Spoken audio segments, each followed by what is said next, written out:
नमस्कार, आपके साथ मैं अदिति त्यागी। और आज बात होगी देश में जो राजनीतिक तस्वीर है, कर्नाटक इलेक्शन के बाद ये तस्वीर कितनी बदली है, क्योंकि अगर आप ऑपोजिशन को सुन रहे हो, तो एक ये परसेप्शन क्रिएट करने की कोशिश की जा रही है, ये दावा किया जा रहा है कि 2024 में प्रधानमंत्री मोदी और बीजेपी की हार विपक्ष सुनिश्चित कर रहा है। इस तरह से एक परसेप्शन क्रिएट करने की कोशिश लगातार की जा रही है, जो विपक्षी दल है उनके द्वारा, और एक कवायद भी चल रही है ऑपोजिशन को यूनाइट करने की। एक तरह का शक्ति प्रदर्शन करने की कोशिश की गई कर्नाटक के सीएम के तौर पर जब सिद्धारमैया की ताजपोशी हुई। रियलिटी में ग्राउंड पर ये सारे परसेप्शंस कितने स्टैंड करते हैं और ये तस्वीर एक्चुअली कितनी बदली है, इसी पर बात करने के लिए हमारे साथ यूट्यूब पर देखे जाने वाले, सराहे जाने वाले, एक स्टार का, सुपरस्टार का दर्जा रखने वाले संजय दीक्षित जी हैं। Jaipur dialogues, the Jaipur dialogues पर आप लगातार उन्हें देखते और सुनते हैं। संजय जी, बहुत बहुत स्वागत है सर आपका कि आपने टाइम धन्यवाद निकाला आपका। इतने बिजी शेड्यूल से। नमस्कार सर। तो सबसे पहले तो सर, आप भी देख रहे हैं, सुन रहे हैं, ऐसा लग रहा है कि कर्नाटक का इलेक्शन नहीं, विपक्ष ने, स्पेशली कांग्रेस पार्टी ने नेशनल इलेक्शन को ही जीता है। कर्नाटक के बाद आपको राजनीतिक तस्वीर कितनी बदली दिखाई देती है? देखिए, मैं तो एम्पिरिकल एविडेंस पर जाता हूँ और एम्पिरिकल एविडेंस ये कहती है कि 2013 में भी सिद्धरमैया मुख्यमंत्री बने थे चुनाव जीतकर कर्नाटका में, और उसके बाद 2014 का चुनाव हुआ था, तब भारतीय जनता पार्टी की मेरे ख्याल से 22 या 23 सीटें आई थी। और 2018 में भी कांग्रेस समर्थित सरकार बनी थी और कुमारस्वामी चीफ मिनिस्टर बने थे, और 2019 में भारतीय जनता पार्टी की 25 सीटें आई थी। तो यदि केवल कर्नाटका के परिप्रेक्ष्य में देख लें तो कर्नाटका में एक बिल्कुल स्पष्ट सा हमने एक ये एम्पिरिकल एविडेंस ये है कि यदि हम जाएं 2004 से, यदि हम इसको देखने का प्रयास करेंगे या 2008 से भी देखने का प्रयास करेंगे, 2008 में सरकार बनी थी भारतीय जनता पार्टी की और अधिकतर सीटें किसने जीती थी लोकसभा में? कांग्रेस ने। अच्छा, 2003 का देखेंगे अगर, तो 2003 में कांग्रेस की सरकार बनी थी, अधिकतर सीटें किसने जीती थी? भारतीय जनता पार्टी ने। 2008 में इसका उल्टा हो जाता है कि सरकार भाजपा की बनती है, अधिकतर सीटें कांग्रेस जीतती है। 2013 में सरकार कांग्रेस की बनती है, अधिकतर सीटें भारतीय जनता पार्टी जीती है। 2018 में मिलीजुली सरकार कांग्रेस और जेडीएस की बनती है और 28 में से 25 सीटें बम्पर वो जीतती है भारतीय जनता पार्टी। तो यदि इसको कोरिलेशन के रूप में देखें तब तो मेरे विचार से विपक्ष को कर्नाटका के संदर्भ में चिंतित होना चाहिए, क्योंकि कोरिलेशन तो कुछ और ही कह रहा है। जी। तो आप बिल्कुल भी वरिड नहीं होंगे बीजेपी के लिहाज से, क्योंकि आप जिस तरह से आपने अभी एम्पेरिकल एविडेंस की बात की है, ऐसा लग रहा है कर्नाटक की जनता जो है वो सबको खुश रखती है। एक को राज्य में सरकार बनाने का मौका दे देती है एक पार्टी को, और दूसरी को लोकसभा में रिवॉर्ड कर देती है। तो सबको खुश रखती है वहां की जनता। You will not read too much into this, ये जो इलेक्शन के नतीजे आए। देखिए, मैं आपको इसकी एनालिसिस कर देता हूँ, क्योंकि हम सेफोलॉजी भी करते हैं जयपुर डायलॉग्स पे। हमने यद्यपि हंग असेंबली प्रेडिक्ट की थी, लेकिन हमारी जो विश्लेषण था वो गलत साबित हुआ, और उस गलत साबित होने के बाद जब हमने विश्लेषण किया तो हमने पाया कि हम जो विश्लेषण कर रहे थे, जैसे हमने 37% जो वोट इनको दिया था, तो वो 37% वोट जो था वो लगभग बराबर ही सब जगह जो चेंजेस थे, पिछली बार भी लगभग इतना ही वोट था, 36.4 था। तो हम सभी जगह ये मान रहे थे कि लगभग बराबर वोट रहेगा, और हुआ ये कि वोट तो लगभग बराबर ही रहा। 36.0 पिछली बार 36.4 था, तो बहुत ज़्यादा अंतर नहीं आया। लेकिन हुआ ये कि भारतीय जनता पार्टी ओल्ड मैसूर में इसका जो मत प्रतिशत है वो बहुत पीछे रहता है, लगभग दूसरी पार्टियों से जनता दल सेक्युलर का वहाँ वोट अच्छा रहता है। कांग्रेस से पिछली बार भी लगभग 10% वोट कम था। इस बार आप ये देखिए कि जनता दल सेक्युलर का वोट ओल्ड मैसूर क्षेत्र में, जिसमें 61 सीटें हैं, 61 सीटों का मतलब हुआ 1/4 से ज्यादा सीटें हैं वहाँ पर पूरे कर्नाटका की। तो वहां पर बीजेपी का वोट थोड़ा बढ़ गया। बीजेपी का वोट जो है वो लगभग 4% बढ़ा, और कांग्रेस का जो है वो 6% बढ़ गया। और चूंकि कांग्रेस और भारतीय जनता पार्टी में पहले ही बहुत गैप था, तो ये गैप जो है वो 2% और बढ़ गया। तो इसलिए वहां पर विंडफॉल मिल गया कांग्रेस को, जनता दल सेक्युलर के डाउन होने की वजह से। और बीजेपी का वोट प्रतिशत इसी तरह से कम हुआ है। वो कम हुआ है उन क्षेत्रों में जहां पर बीजेपी ने पिछली बार 51 सीटें जीती थी, यानी कि बॉम्बे कर्नाटका में 50 में से 30 सीटें जीती थी भाजपा ने, और सेंट्रल कर्नाटका में 25 में से 21 सीटें जीती थी भाजपा ने। यहाँ पर जो उसने वोट प्रतिशत खोया, क्योंकि लिंगायतों में पिछली बार उनको लगभग 70% वोट दिया था, इस बार वो घट के 55% हो गया। और लिंगायतों की पूरी जो संख्या है वो 15% से ऊपर है। तो ये समझ लीजिए कि 2.25-2.5% का उनको जो यहाँ पर घाटा लगा, उससे जो है उनको यहाँ उस पूरे क्षेत्र में कब 35 सीटों का नुकसान उठाना पड़ा। और वही 35 सीटें उनकी कम हैं। 104 थी पिछली बार, इस बार 65 हैं, तो 39 सीटें कम हैं। उसमें से 4 सीटें उन्होंने कोस्टल कर्नाटका में, 3 सीटें कोस्टल कर्नाटका में कम आई। आपके बेंगलोर एरिया में उनकी सीटें बढ़ी हैं। तो इसलिए जो आप देख रहे हैं वो इस कारण हुआ है। तो एक प्रकार से दोनों लोग जो कहते हैं, जो भारतीय जनता पार्टी का यह कहना है कि साहब हमें कोई नुकसान नहीं हुआ क्योंकि हमारा वोट प्रतिशत वही है, लेकिन वो इसलिए गलत कह रहे हैं क्योंकि जो उनके धुर समर्थक थे उन्होंने उनको वोट कम प्रतिशत में दिया, मेजॉरिटी में अभी भी दिया 55%, लेकिन वोट प्रतिशत उन्होंने दूसरी तरफ शिफ्ट करने से इनको भारी नुकसान हो गया। और दूसरा जनता दल का सेक्युलर का जो वोट प्रतिशत कम हुआ उससे नुकसान हो गया। अब इसको आप प्रोजेक्ट यदि करेंगे लोकसभा चुनाव में जी, तो लोकसभा चुनाव में आप पाएंगे कि जनता दल सेक्युलर का जो वोट प्रतिशत था वो तो पहले ही इसी स्तर पर था, 1 ही सीट जीती थी उन्होंने। और जो कांग्रेस का और भारतीय जनता पार्टी का जो वोट अंतर था पिछली बार वो लगभग 15% था।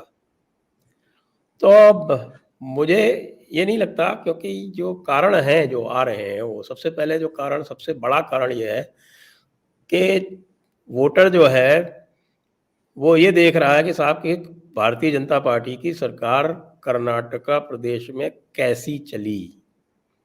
और ये तो हम सब कह रहे हैं, क्योंकि जब हमने पहला जो किया था तो उसमें भी करप्शन का इशू बहुत लंबा चौड़ा आया था। एक इशू जो बहुत बड़ा आया था कर्नाटका में कि कर्नाटका के जो लोकल लीडरशिप थी उसने अपने ही वोटर्स का ध्यान नहीं रखा था।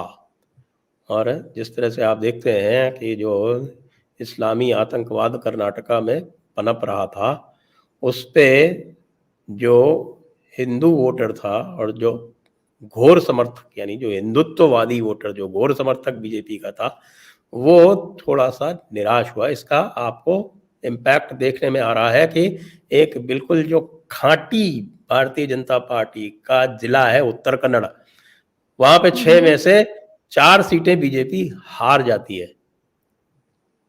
ये उसका एक प्रमाण है कि जो इनके घोर समर्थक हैं उनको भारतीय जनता पार्टी से निराशा हुई है।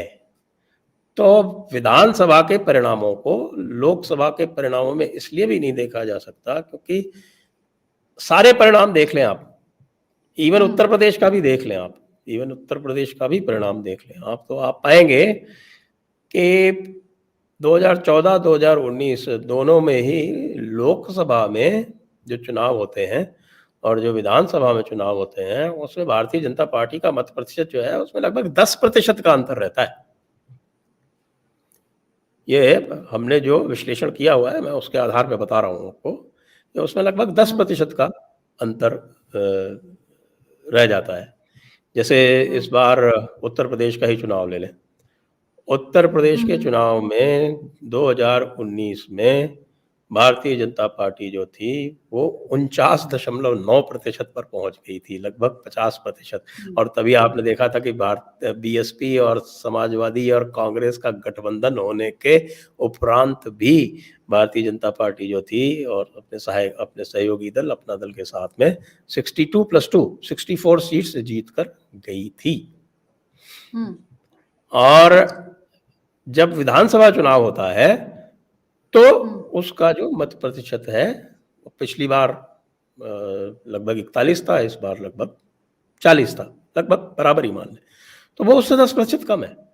कहीं भी उठा के देख लें, आपको ये 10 से 15% का अंतर आपको दिखेगा सभी स्थानों पर।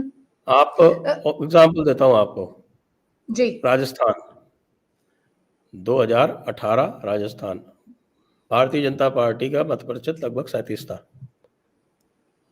और जब आपका लोकसभा चुनाव होता है तो बढ़ के 55 हो जाता है, 18% का उछाल।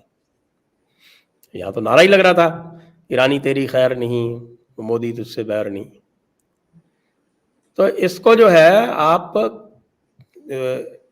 एज इट इज प्रोजेक्ट नहीं कर सकते। कहने का अर्थ यह है कि लोकसभा चुनाव और विधानसभा चुनाव जो हैं वो अलग अलग मुद्दों पर लड़े जाते हैं, अलग अलग उसका नेतृत्व के प्रश्न पर लड़े जाते हैं, और जो विरोधी पक्ष भी होते हैं उनकी जो है वो अलग अलग स्थिति होती है।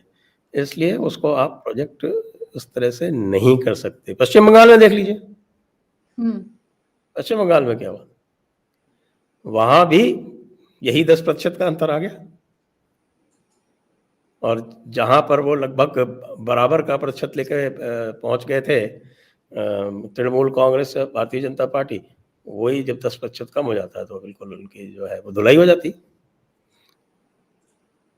तो ये एक बिल्कुल यूनिफॉर्म पिछले लगभग 10 वर्ष से मैं ये देख रहा हूं कि ये इस तरह से चल रहा है। ये मेरी एक एम्पिरिकल एनालिसिस है for whatever it is worth. जी,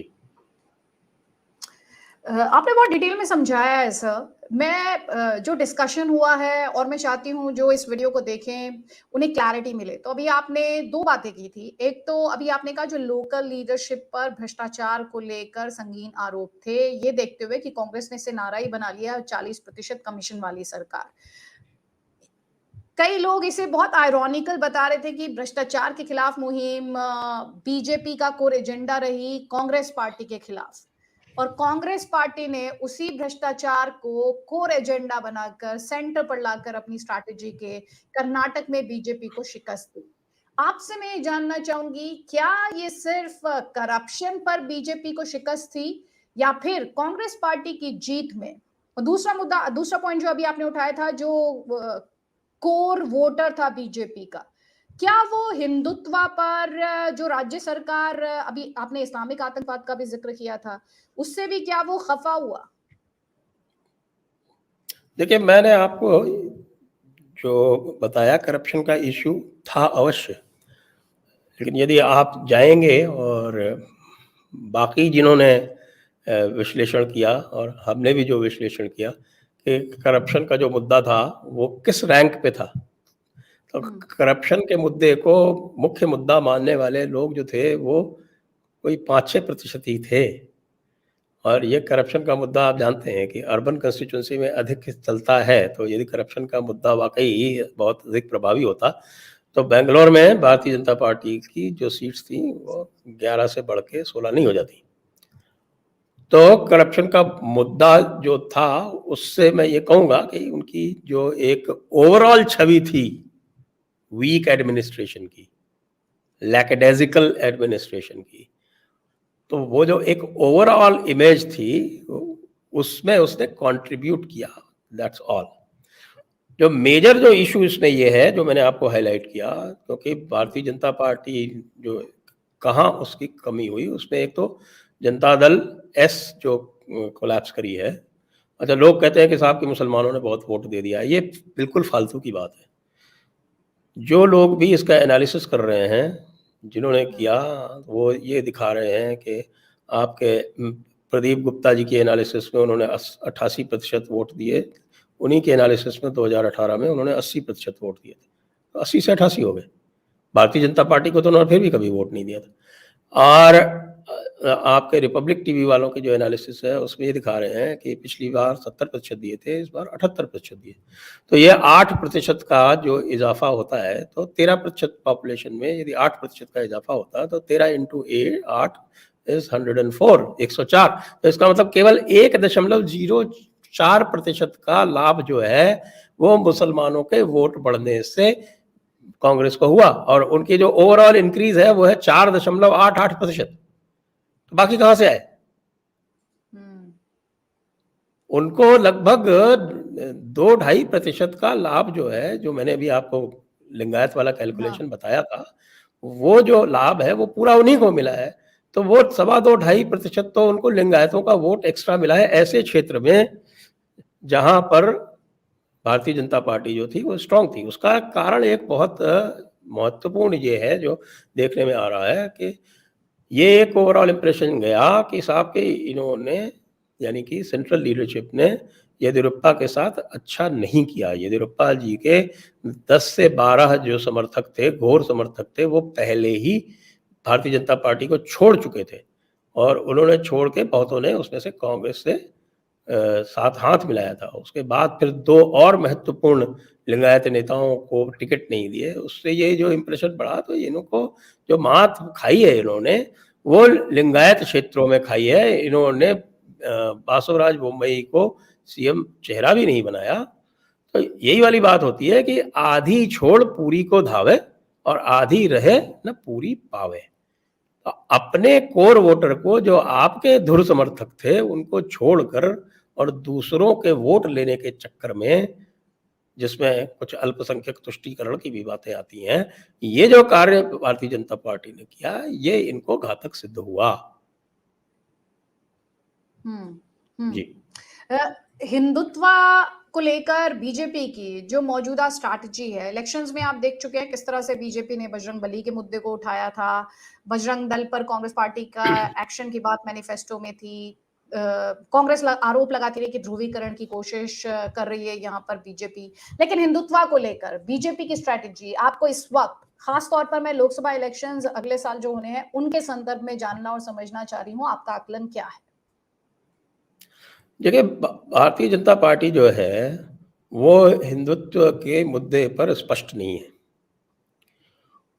उनको जो एक मैं कहूँगा कि पिछली बार जो 37.5% जो वोट मिले, उसमें से कम 4-5% वोट ऐसे होंगे जो उनसे यह आशा करते थे कि वे जो हैं, वो जो मुख्य मुद्दा है वो हिंदुओं का, वो ये है कि उनको एक बराबरी मिलनी चाहिए। बड़ी ही एक विडंबना की स्थिति है कि हिंदू जो कि भारत में 80% बल्कि यदि आप उसका जो वृहत परिभाषा लें तो लगभग 85% जो है वो हिंदू होते हुए भी उनको बराबरी नहीं दी जाती। आज भी जैसे अंग्रेज़ों के यहाँ चलता था, उसी तरह से एक विशेष समुदाय को प्रिविलेज किया जाता है, उनको विशेषाधिकार दिए जाते हैं, और उस पर जो है वो बहुत स्पष्टता से हमने जयपुर डायलॉग्स में और भी लोगों ने बहुत सारे मुद्दे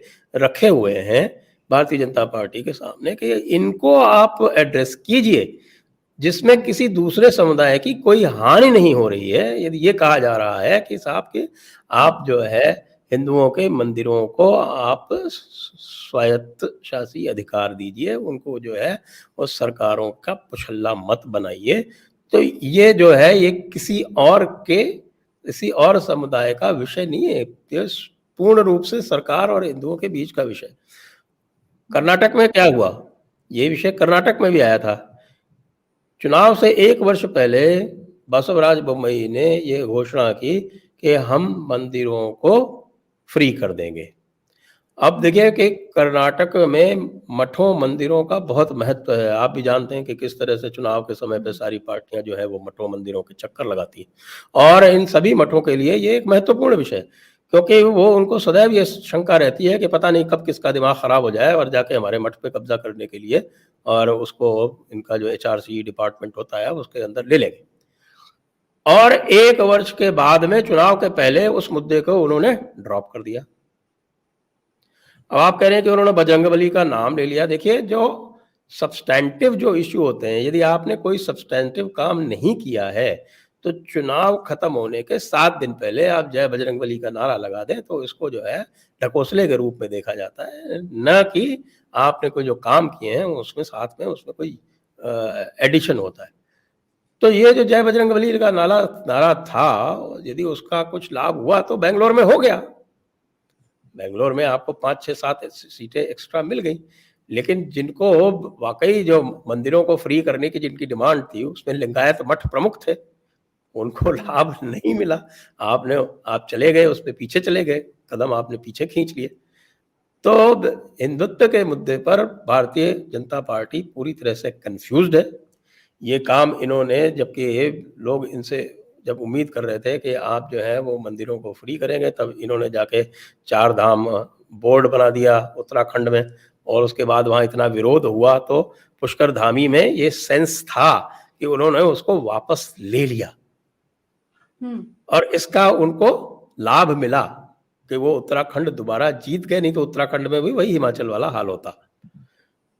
ये देखिए, ये जो क्षेत्र है ये लगभग पूर्ण हिंदू क्षेत्र हैं। इनमें जो है आपको हिंदुत्व के जो इश्यूज जो हैं वो मेन वो क्या है वो आइडेंटिफाई करने पड़ेंगे, और केवल लिप सर्विस से काम नहीं चलेगा। हिंदू आपको कह रहे हैं कि भाई आप जो है वो प्लेसेस ऑफ वर्शिप एक्ट जो है उसको पार्लियामेंट के जरिए इसको आप नलिफाई करें।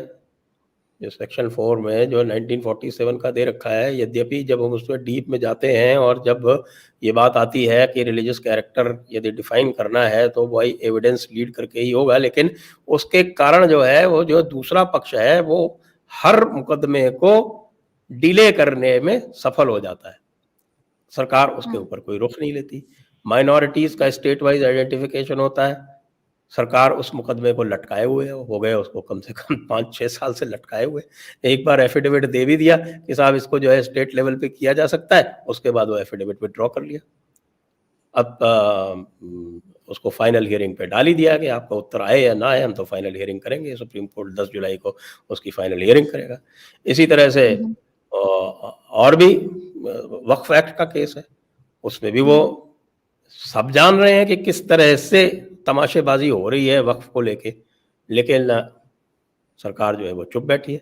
आप इतना तो स्पष्ट करें, कोई नहीं कह रहा कि आप किसी के विरोध में जाएं, लेकिन समानता का अधिकार तो होना चाहिए। जब सुप्रीम कोर्ट ने जजमेंट दे दिए तो कम से कम सुप्रीम कोर्ट के जजमेंट को वहां पर ऑनर करके ऑर्डिनेंस जो है, जब आपकी सत्ता की लड़ाई हुई तब तो आप ऑर्डिनेंस ले आए, लेकिन जहां पर हिंदू पक्ष सुप्रीम कोर्ट से क्लैरिफाई करा चुका है 2-3 इश्यूज, उसके ऊपर आप ऑर्डिनेंस नहीं लाते हैं। हर केस के लिए जो है हर एक को सुप्रीम कोर्ट में जाना पड़ता है।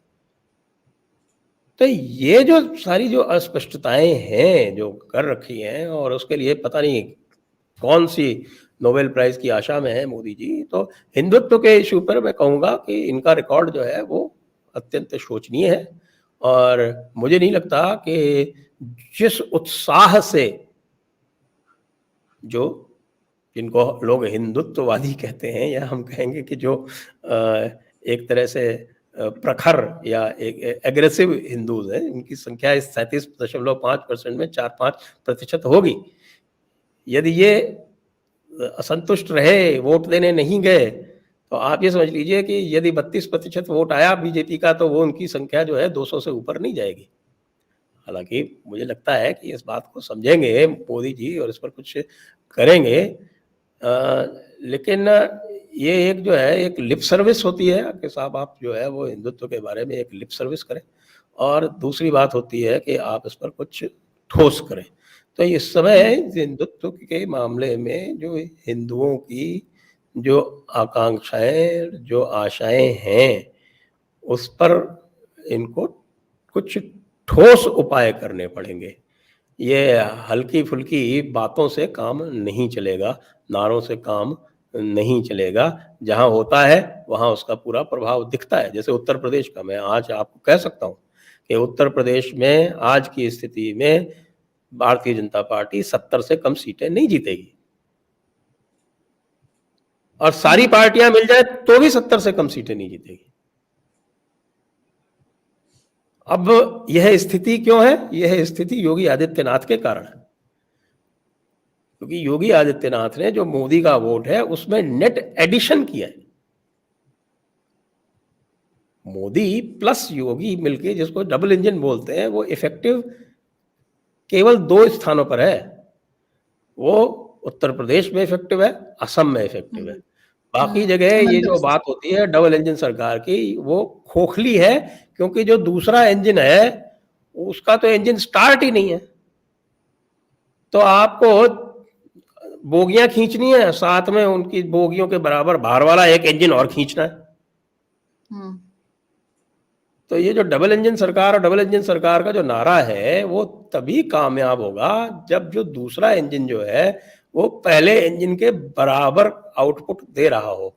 एक इंजन जो है वो 1000 हॉर्स पावर का आउट दे रहा है और एक इंजन 10,000 हॉर्स पावर का आउट दे रहा है, तो क्या अंतर पड़ता है? जहां दोनों इंजन बराबर बराबर आउटपुट दे रहे हैं, वहां भारी जीत होगी।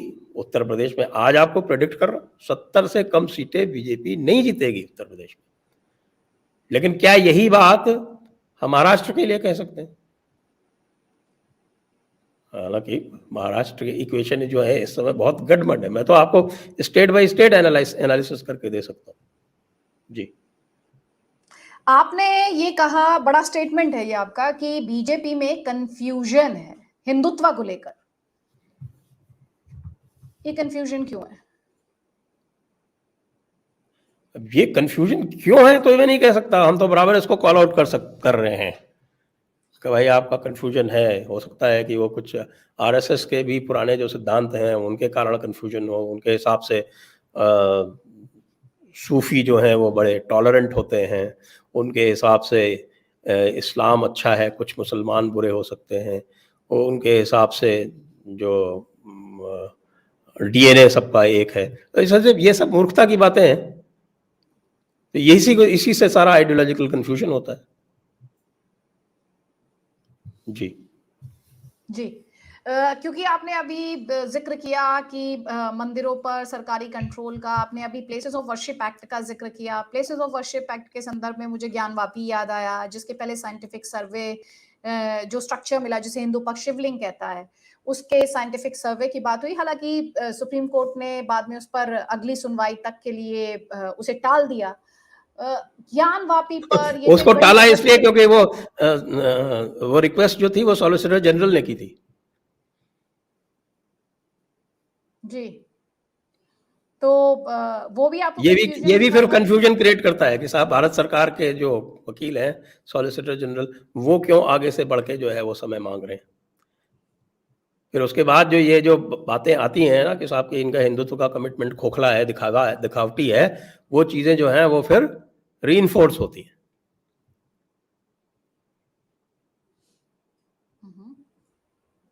ज्ञानवापी पर आपकी क्या टेक है? क्योंकि जो हिंदू पक्ष है वो कह रहा है कि पूरे एरिया का साइंटिफिक सर्वे होना चाहिए, और कोर्ट में लगातार ये मामला है।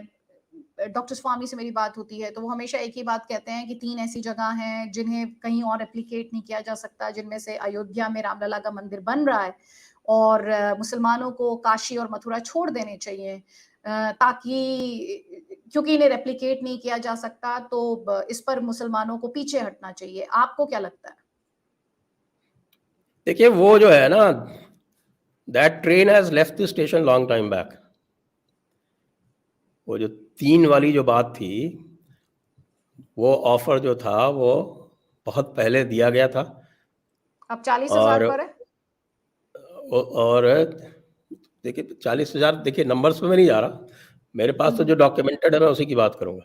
ठीक और ठीक। जो ऑथेंटिक डॉक्यूमेंटेशन है वो किया हुआ है सीताराम गोयल जी ने, और उसमें जो है उन्होंने प्रमाण सहित 2,000 की लिस्ट दी हुई है। तो मैं तो उन पूरे 2,000 की बात करूंगा, क्योंकि उनके मेरे पास सारे प्रमाण हैं।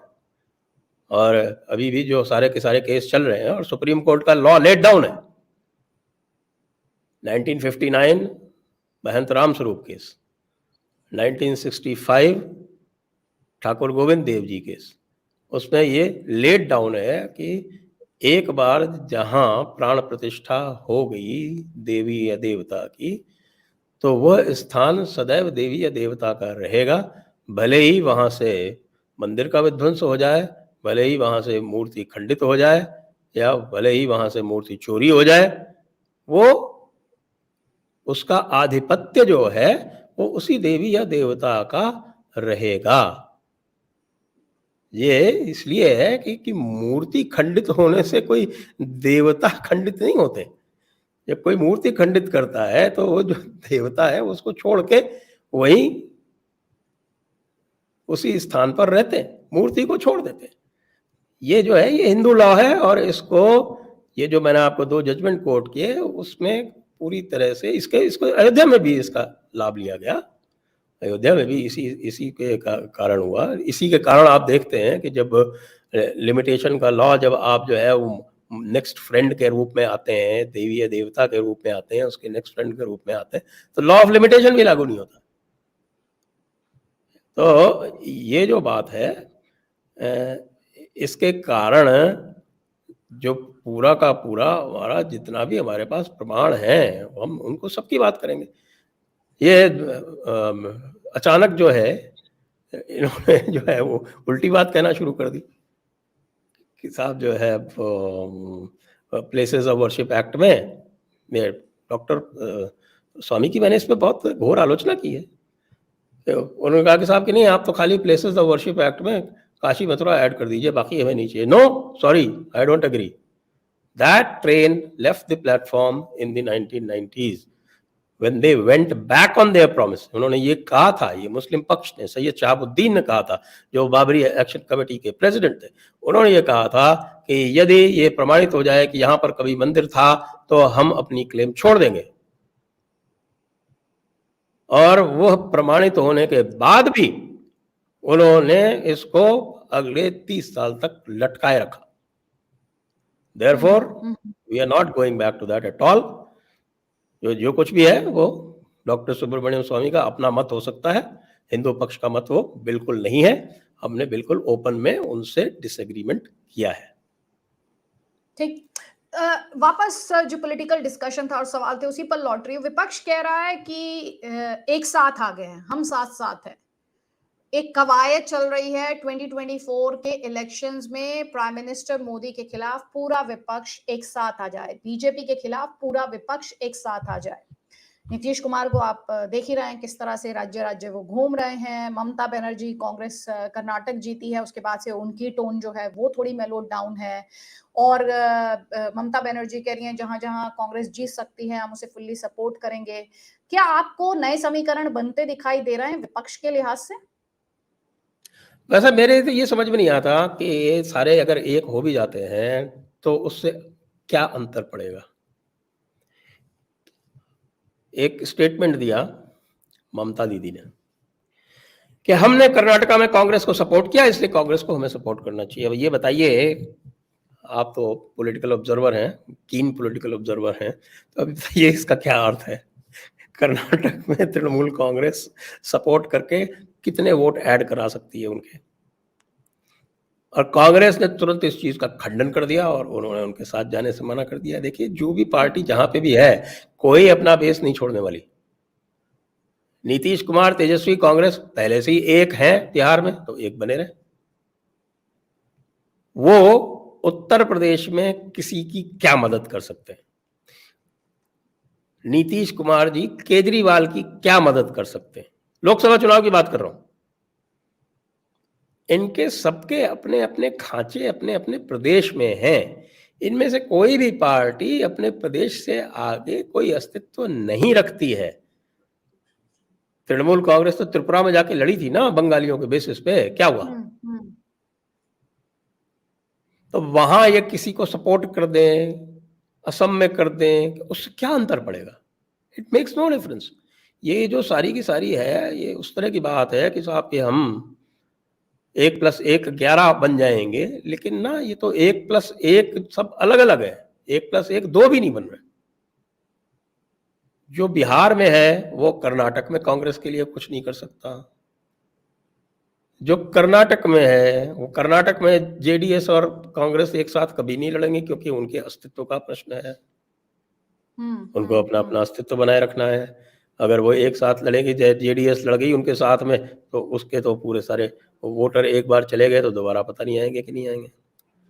तो ये जो है ना, ये एक खाम ख्याली की बात है। अब डीएमके जो है कर्नाटक में क्या ऐड कर सकती है, या बीआरएस जो है वो तमिलनाडु में क्या ऐड कर देगी? वैसे भी बीआरएस को और केजरीवाल को ये साथ में भी नहीं ले रहे। यानी कि जो बीआरएस जो है वो कम से कम उसने अपने भारतीय नाम तो लगा रखा है, और केजरीवाल की पार्टी तो एक नेशनल पार्टी है, इनको ये साथ में नहीं ले रहे। तो इसलिए ये देखिए, कहीं की ईंट कहीं का रोड़ा, भानुमति ने कुंभा जोड़ा, इसका कोई जो है कोई ठोस परिणाम नहीं है। ये केवल जो है वो एक हल्ला करने की बात है। इसी कर्नाटका चुनाव के बाद 2018 में एक विपक्ष की गैदरिंग हुई थी इनकी शपथ ग्रहण समारोह के समय, आपको याद होगा। उसमें तो मायावती भी शामिल थी, मेरे ख्याल से केजरीवाल भी थे। मुझे याद नहीं आ रहा है कि केसीआर थे कि नहीं थे। बिल्कुल, सोनिया गांधी, मायावती, अरविंद केजरीवाल सब एक दूसरे का हाथ थामे हुए एक साथ दिखाई दिए। शायद केसीआर भी थे उसमें जी। तो ये तो हो चुका है ना, ये तो वो वाली बात हुई कि ये तो काट की हांडी एक बार चढ़ चुकी है, दोबारा चढ़ाएंगे क्या इसको आप? ठीक है सर, तो जो अभी आपने इनसाइट्स शेयर किए उसके हिसाब से आपका आकलन ये कहता है कि 2024 में बीजेपी की वापसी होगी?